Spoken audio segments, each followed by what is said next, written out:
Bienvenue Evelyne. Aujourd'hui, on se lance dans une exploration assez ciblée du catalogue Forever Living. L'objectif, c'est vraiment de décortiquer l'essentiel pour qu'un nouveau conseiller santé et réussite, un CSR, puisse s'y retrouver facilement et en parler simplement autour de lui. On part d'une boîte qui mise tout sur l'aloe vera depuis, plus de 46 ans, avec une vraie philosophie derrière. Qualité, bienveillance, comme le dit leur CEO Greg Moon. C'est exactement ça. Et un point sur lequel ils insistent beaucoup, c'est leur contrôle total, le fameux de la plante au produit jusqu'à vous. Ah oui, ça revient souvent ça. Oui, ils mettent en avant le fait d'avoir leur propre champ d'aloe, leurs usines, la R&D, et un truc nouveau et assez intéressant, leur aloe maintenant certifié bio, USDA et UE. Bio. Ah ça, c'est un plus, quand même. Oui, un gage de qualité supplémentaire. Et puis bon, l'aloe, cette plante millénaire, c'est vraiment leur ingrédient star. Ils font attention à le traiter pour garder toutes ses propriétés. Et il y a ce label aussi, IASC. Exactement, l'International Aloe Science Council. Ça garantit la pureté et la concentration en aloe. C'est sérieux. D'accord, ok. Bon, alors pour notre nouveau conseiller qui découvre tout ça, comment on s'y retrouve là-dedans? C'est vaste, non? Oui, mais c'est plutôt bien organisé en fait. Il y a des grandes catégories. Les boissons, la nutrition, les programmes FIT et gestion du poids. FIT? Oui, pour la forme et le bien-être. Ensuite, tu as les produits de la ruche, l'hygiène, les soins pour le corps, le visage et même des parfums. Ça couvre pas mal de choses. Ok. Pour un CSR qui démarre, l'idée c'est d'avoir quelques produits clés en tête par catégorie, c'est ça? Voilà, pour pas se noyer. Commençons par le cœur du truc, hein, les boissons. Le fameux gel d'aloe. Le Forever Aloe Vera Gel. Je vois 99,7% de gel, c'est énorme, hein. Ah oui, c'est leur produit phare. La quasi-totalité en gel pur, c'est vraiment leur signature. Et il y a des variantes, Berry Nectar, Peaches. Pour le goût, j'imagine? C'est ça permet de varier et de rendre ça plus agréable au quotidien. Et le catalogue met en avant le soutien au système immunitaire. Souvent, on les présente comme la base, avant de prendre d'autres compléments. Donc pour un CSR, ça c'est le produit à connaître et à expliquer. Pureté, immunité et la base pour le reste. Tout à fait. C'est le point de départ logique. Ok, ça marche. Si on passe à la nutrition essentielle, oula, il y a du monde. Pour rester simple, on prend quoi comme exemple facile à expliquer? Pour les enfants, il y a Forever Kids. Des vitamines, des minéraux. Le catalogue dit que la vitamine D aide à la croissance des os et le fer au développement cognitif. C'est assez clair, non? Oui, cible claire. Enfant, croissance, cerveau. Facile à retenir. Et pour les adultes, un classique, c'est Forever Arctic Sea. Les oméga 3, EPA, DHA. Le catalogue mentionne le soutien pour le cerveau et le cœur. D'accord, donc là aussi, besoin spécifique. Cerveau, cœur. Ça permet de bien cibler le conseil. Exactement. Ça montre la diversité sans être trop compliqué à aborder au début. Parlons un peu des produits de la ruche. Miel, gelée royale, pollen, propolis. On entend souvent parler d'apithérapie, c'est ça? Oui, l'apithérapie, c'est utiliser les trésors de la ruche pour le bien-être. Forever met en valeur ces produits pour leur qualité nutritionnelle, leurs bienfaits traditionnels.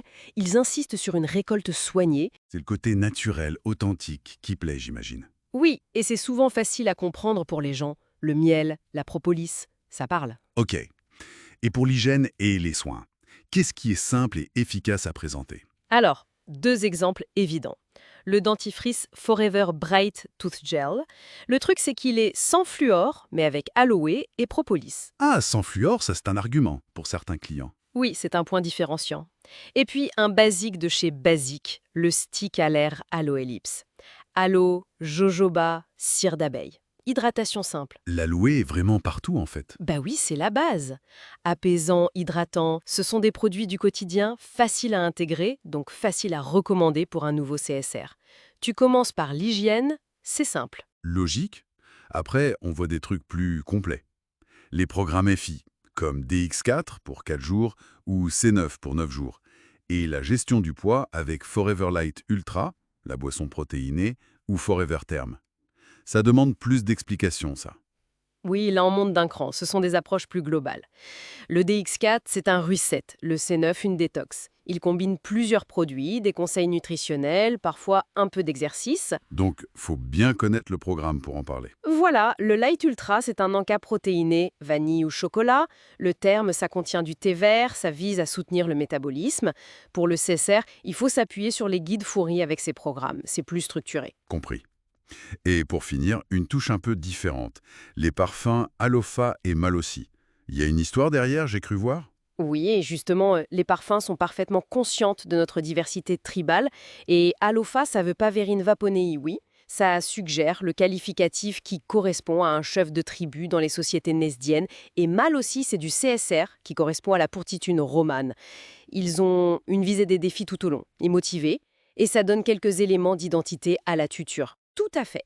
C'est lié aux îles Samoa, aux racines du fondateur, Rex Mohon. Alofa, ça veut dire amour en samoan, et Malossi, force. Ah, et sans pas le clin d'œil. Oui, ça ajoute une dimension un peu émotionnelle, culturelle, des senteurs florales, boisées. C'est un autre aspect, plus lifestyle, qui complète bien l'offre. Bon, on a fait un tour assez complet, je crois. Si on résume pour notre nouveau CSR qui nous écoute, Oui, au centre de tout, l'aloe vera. avec cette promesse de qualité, de la plante au produit, et maintenant la certification bio. C'est ça. Ensuite, des produits clés faciles à identifier, les boissons iconiques, des compléments nutritionnels ciblés enfants, adultes, les produits de la ruche, l'hygiène de base avec l'aloe, puis des programmes plus complets pour ceux qui veulent aller plus loin, et même une touche de parfum. Pour une présentation simple, l'astuce c'est de toujours revenir à l'aloe et au bénéfice principal du produit. Ça fait quoi? Ça aide pourquoi? Et mentionner les labels IASC, bio, ça rassure. Et les engagements écolos, tu disais? Oui, le recyclage de l'eau dans les champs, les emballages recyclés, même le troupeau de chèvres pour désherber naturellement. C'est des arguments qui comptent de plus en plus aujourd'hui. Bien noté. Et peut-être une petite réflexion pour la fin, c'est intéressant de voir comment ces ingrédients naturels, ancestraux, comme l'aloe, les produits de la ruche, sont intégrés dans des formules modernes avec des technologies, des certifications. Hmm. On peut se demander cette alliance entre la nature, la tradition et la science moderne, comment est-ce qu'elle redéfinit finalement notre approche personnelle du bien-être au quotidien? Qu'est-ce que ça change pour nous?